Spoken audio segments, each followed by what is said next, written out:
Bab berikutnya tuan-tuan. Babun fi sya'ni silatirrahim wa ma fiha.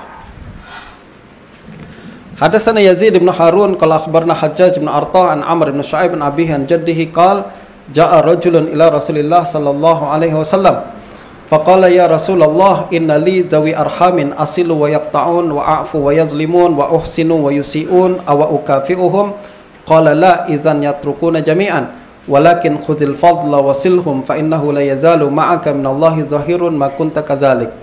Qala haddatsana Muhammad bin Ubaid qala haddatsana Sulaiman bin Yazid an Abdullah bin Abd Aufa anna Rasulullah sallallahu alaihi wasallam qala la tanzilur rahmatu ala qaumin fihim qati'ur rahim.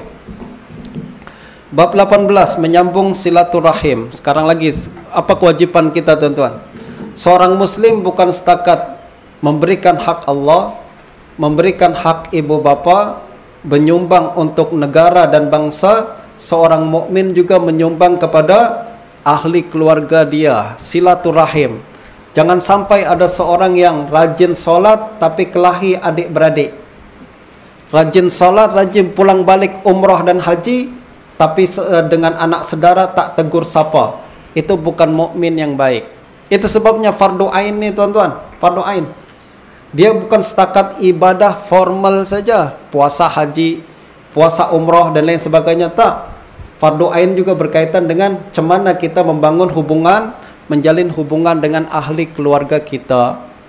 Semakin kita baik kepada Allah, semakin baik juga hubungan dengan manusia. Seorang laki-laki datang kepada Rasulullah dan berkata, wahai Rasulullah, saya memiliki kerabat, ahli keluarga yang saya sambung, namun mereka putuskan. Aku maafkan namun menzalimiku. Aku berbuat baik kepada mereka namun mereka jahat kepadaku. Adakah aku mesti membalas perbuatan mereka? Jadi ada orang cerita, Rasulullah, keluarga saya ini teruk sangatlah. Saya sambung, dia malah putuskan. Saya nak sambung silaturahim, tapi dia yang tak nak jumpa saya. Dia yang tak nak jumpa saya. Apa yang mesti saya buat? Adakah saya pun dah kalau begitu tak payah sambunglah, putuskan saja? Apa jawaban Nabi? Jangan, kata Nabi. Jika engkau lakukannya, maka kamu semua meninggalkan silaturahim. Maknanya, jika dia putuskan, awak putuskan, putuslah. Sepatutnya adalah dia putuskan, awak berusaha sambungkan. Akan tetapi, ambillah kelebihan. Kata Nabi, apa maksud ambillah kelebihan? Maksudnya adalah, jangan sama dengan dia. Dia jahat, awak jangan sama jahat. Sepatutnya adalah dia jahat, awak lebih baik daripada dia. Ini kaedah dalam agama Islam, tuan-tuan. Khuzil fadl, maknanya apa? Orang jahat sama kita, jangan kita jahat sama dia. Sebaliknya, orang jahat sama kita, kita mesti lebih baik daripada dia.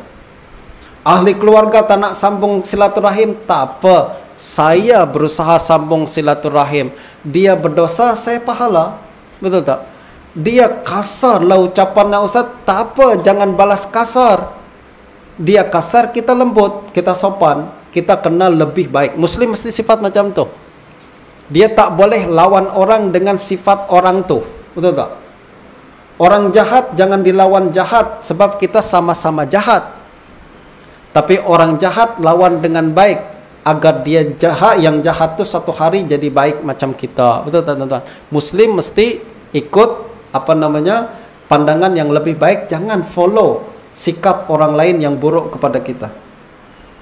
Akan tapi ambillah kelebihan, kata Nabi. Sambunglah silaturahim.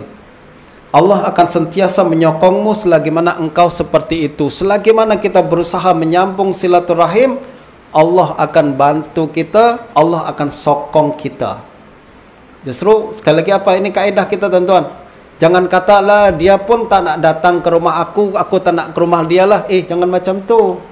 Dia tak nak datang ke rumah kita, tak apa, kita datang ke dia. Betul tak?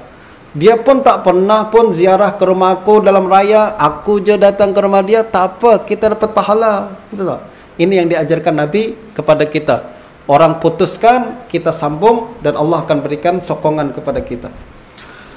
Hadis berikutnya kata Nabi sallallahu alaihi wasallam, rahmat tidak akan turun kepada satu kaum yang terdapat padanya pemutus silaturahim. Apa maksudnya, tuan-tuan? Rahmat boleh Allah cabut kalau ada orang yang putuskan silaturahim. Misal sekarang kita nih tengah baca hadis Nabi, Masya Allah, rahmat turun daripada Allah Subhanahu wa Ta'ala. Syaratnya di sini tak ada orang yang putuskan silaturahim. Kalau ada satu aja orang putuskan silaturahim hadir majelis kita, rahmat dicabut semula oleh Allah Subhanahu wa Ta'ala. Maknanya apa tuan-tuan? Maknanya orang yang menyambung, yang memutuskan silaturahim, dia bukan cuma mengundang azab untuk diri sendiri, tapi untuk orang lain juga. Betul tak?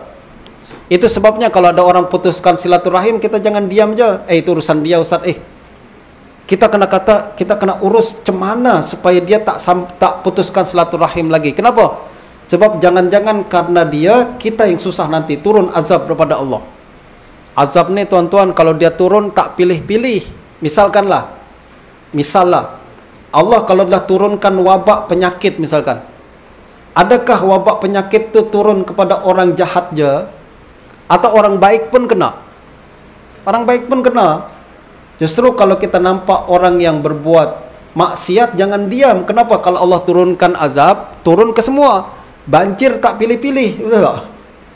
Banjir takkan, ini orang jahat aja, rumah dia banjir. Orang baik tak, terkena juga kita.